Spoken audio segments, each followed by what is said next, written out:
আজকে গাজ্জাবাসীর যে অবস্থা হয়েছে, আজকে ইরাক, সিরিয়া, লেবানন, জর্ডান এগুলোর যে অবস্থা হয়েছে, আমাদেরও যে সেই অবস্থা হবে না এর কোনো গ্যারান্টি নাই। মিয়ানমার আমাদের উপর যেভাবে রোহিঙ্গাদেরকে চাপিয়ে দিয়েছে, আপনি আমি কোথায় যাব? আমাদের উপর যদি এরকম অবস্থা চাপিয়ে দেওয়া হয়, আপনাকে আমাকে কি ভুটান জায়গা দিবে? আপনাকে আমাকে নেপাল জায়গা দিবে? আপনাকে আমাকে কি মায়ানমার জায়গা দিবে? আপনাকে আমাকে কি ভারত জায়গা দিবে? আপনাকে আমাকে কি পাকিস্তানও জায়গা দিবে? অতএব আমাদের এই জমিনে, আমাদের এই সংগ্রাম, আমাদের এই জিহাদ আমাদেরকেই করতে হবে, আমাদের ইসলাহ আমাদেরকেই করতে হবে, আমাদের ভবিষ্যৎ আমাদেরকেই করতে হবে। আল্লাহ পাক বোঝার তৌফিক দান করেন। বাংলাদেশের এই অবস্থায় এখন একটা ইসলামী রাষ্ট্র গঠনের কোনো বিকল্প নাই। আপনি আমি চাইলে লক্ষ কোটি মুসলমানকে সেখানে চাপ প্রয়োগ করে পাঠাতে পারতাম যদি আমাদের ইসলামিক রাষ্ট্র থাকতো। আমাদের যদি একটা ইসলামী রাষ্ট্র থাকতো, তাহলে ওরা যেভাবে ইউনাইটেড নেশনস গঠন করেছে, এইভাবে আমরাও ইউনাইটেড মুসলিম নেশন গঠন করতে পারতাম। আমরা সেটা পারছি না।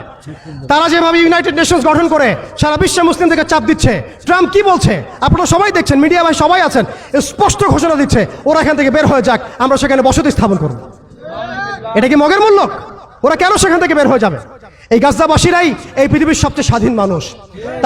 তারা মৃত হয়েও তারা জীবিত, তারা সেখানে বোমের খোরাক হয়েও তারা সেখানে সম্মানিত। ইতিহাস তাদেরকে সম্মানের সাথে স্মরণ রাখবে ইনশাআল্লাহ, এবং জান্নাত এইসব শহীদ ভাইদেরকে দিয়ে ভরে যাবে ইনশাআল্লাহ। হতভাগত আমরা দাসত্বের মধ্যে পড়েছি, মুনাফিকের মধ্যে পড়েছি, আমরা কিছু করতে পারছি না। দুঃখ তো আমাদের, দুর্দশা আমাদের।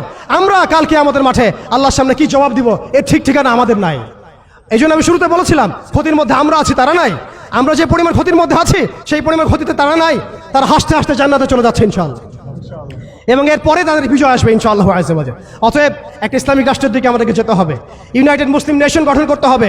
ন্যাটোর বিকল্প চাই আমাদের, ন্যাটোর বিকল্প বাহিনী গঠন করতে হবে আমাদেরকে IMF এর এগেইনস্টে আমাদের ব্যাংকিং সিস্টেম তৈরি করতে হবে, ওদের ওয়ার্ল্ড ব্যাংকের এগেইনস্টে ওয়ার্ল্ড মুসলিম ব্যাংক তৈরি করতে হবে, ওদের প্রযুক্তিগুলোর বিরুদ্ধে আমাদেরকে প্রযুক্তি তৈরি করতে হবে, ওদের মিডিয়ার এগেইনস্টে আমাদের এই ভাইদেরকে মিডিয়ার মধ্যে ঝাঁপিয়ে পড়তে হবে। আপনারা সবাই সব মিডিয়াগুলোকে ইসলামী মিডিয়া বানায় ফেলেন। ওরা আপনাদেরকে জুজুর ভয় দেখায়, সত্য থেকে পিছিয়ে ফেলে। আপনাদেরকে ভয় করবেন না, আল্লাহকে ভয় করেন। ওয়ালা তাখাফুহুম ইত্তাকুল্লাহ, আল্লাহকে ভয় করেন, তাদেরকে ভয় করবেন না। আল্লাহ রাব্বুল আলামিন আমরা সবাইকে যেন ঈমানদার হওয়ার তৌফিক দান করেন। এইভাবে যখন আমরা একটা ঐক্যবদ্ধ শক্তি হতে পারবো ইনশাআল্লাহ, দেখবেন আজ হোক কাল কার হোক, আমরা সেই মোবারক জাইশে অবশ্যই যোগ দিব, যে জাইশ ইনশাআল্লাহ বাইতুল মুকাদ্দাসকে মুক্ত করবে, স্বাধীন করবে, বিজয় ছিনিয়ে আনবে ইনশাআল্লাহ। এই বিষয়ে মনের মধ্যে কোনো রকম হীনমন্যতা রাখবেন না, কোনো প্রকার সংশয় রাখবেন না, যে আগামীতে অবশ্যই সেই বাইতুল মুকাদ্দাস থেকে কালিমা লা ইলাহা ইল্লাল্লাহ মুহাম্মাদুর রাসূলুল্লাহর এই পতাকাই উড়বে ইনশাআল্লাহ তাআলা। তারা এই পতাকাগুলোকে সরিয়ে ফেলতে চায়, তারা জাতীয়তাবাদের আদলে এই বিশ্বকে সাজাতে চায়, কিন্তু আল্লাহ রাসূল সাল্লাল্লাহু আলাইহি ওয়াসাল্লাম বলেছেন, এমন একটা কাঁচা বাড়ি, একটা পাকা বাড়ি বাদ থাকবে না যেই বাড়িতে কালিমা লা ইলাহা ইল্লাল্লাহ মুহাম্মাদুর রাসূলুল্লাহর পতাকা উড়বে না। এটা নবী সাল্লাল্লাহু আলাইহি ওয়াসাল্লামের ভবিষ্যৎবাণী। আল্লাহ পাক আমাদের সবাইকে সেই মকবুল কাফেলায় শরীক হওয়ার তৌফিক দান করেন। আমাদেরকে আল্লাহ পাক ইসলাহ দান করেন। আমাদেরকে আল্লাহ পাক সেই হারানোর সম্মান আবার ফিরায় দেন। আমাদের সবাইকে আল্লাহ পাক আবারও সেই ঈমানদীপ্ত প্রজন্ম তৈরি করার তৌফিক দান করেন। আল্লাহ পাক আমাদের সরকারকে শক্তিশালী করেন, একটা ইসলামী রাষ্ট্র গঠন করার তৌফিক দান করেন। আল্লাহ পাক আমাদের সবাইকে প্রযুক্তিগত উন্নয়ন দান করেন, অর্থনৈতিক উন্নয়ন দান করেন, মিডিয়ার উন্নয়ন দান করেন। আল্লাহ পাক আমাদেরকে স্বতন্ত্র ব্যাংকিং সিস্টেম দান করেন, স্বতন্ত্র সামরিক বাহিনী গঠন করার তৌফিক দান করেন।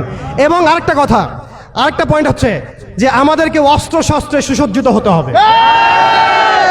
জিহাদ একটা বড় বিষয়, আমাদের সবাইকে অস্ত্র শস্ত্র সজ্জিত হতে হবে প্রত্যেক মুসলিম কান্ট্রিকে।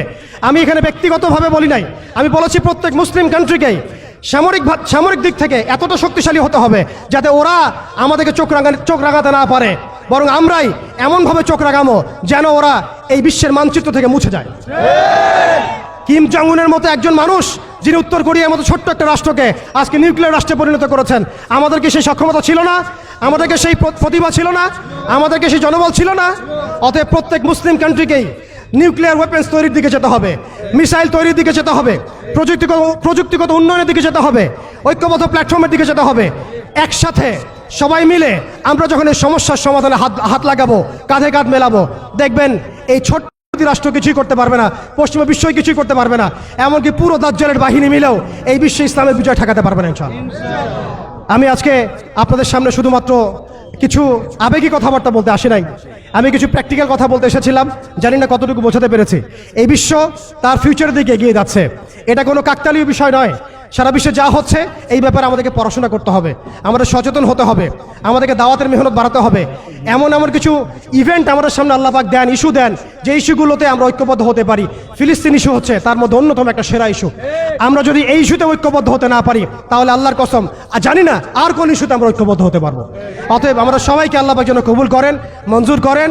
ফিলিস্তিন ইস্যুতে আমাদেরকে সোচ্চার করেন, সচেতন করেন। আমরা সবাই বলবো, লিখবো, কথা বলবো, সরকারকে চাপ প্রয়োগ করবো, সরকারকে অনুরোধ করব তারা যেন বিশ্ব মিডিয়াতে, বিশ্ব মানচিত্রে, বিশ্ব প্ল্যাটফর্মগুলোতে একটা বলিষ্ঠ ভূমিকা রাখেন যে হ্যাঁ আমরা বাংলাদেশের মুসলিমরা, বাঙালি মুসলিমরা আমরা সেই ভাইদের সাথে আছি। ইনশাআল্লাহ তাআলা অচিরেই আমরা আমাদের দেশকে ইসলামী আদলে গড়ে তুলবো ইনশাআল্লাহ তাআলা।